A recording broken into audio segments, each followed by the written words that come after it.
Sabahınız xeyirli, uğurlu olsun. Əziz muğam sevərlər, nəhayət ki, gözlədiyiniz gün gəlib çatdı.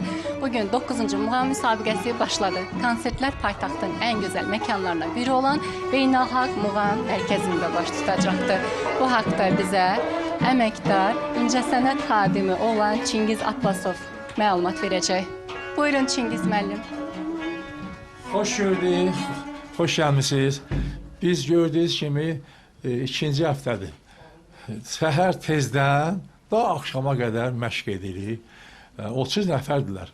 30 nəfərin bir yerdə ansamblla onlara qulaq asmaq, proqramını düzəltmək, düz olsun, eyni proqram olması. Özdə çətinlik budur ki, indi artıq qrupa bölünüb.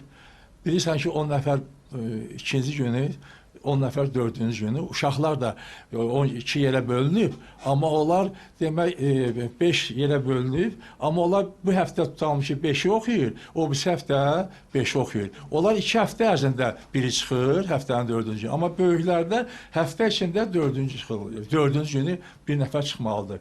İndi bizim qrupda bugünkü tarda bizim Rəşad İbrahimov, Adil Müslimov, Təbriz Yusubov, Nağara ifaçısı Siyavuş Kərimov, qanunda Aysu Sadıqova və bizim xanəndəmiz də, yəni ki, hələ xanəndə olacaq, təbii ki, Yusif Cəfərbəylidir. Azərbaycan maralı xalq mahnısını ifa edir, məşqimizdir və bu həftə xalq mahnısıdır. Növbəti həftə demək təsniflərdir, o bir həftə zər muğamlar. Biz paralel olaraq xalq mahnısına məşq edirik, o bir həftələrdə edirik ki, yüngüllük olsun. Çünki burada vaxt çoxdur, o birlərdə 2 dəfədir məşqimiz. Və çox ciddi məşq edir və dediyim kimi həftənin 4-cü gündə tar kaman dəyişir. Ansambl qalır yerində. Orada Rüstəm Müslimov, Kamançada Elnur Salahov. Amma uşaqları müşahidə edən tar dəyişir, Mürhüseyin Əsədullayev. Uşaqları o müşahidə edir, Kamança qalır yerində. Yəni biz çox gecəmiz, gündüzümüz yoxdur, bu işdən məşğul olur.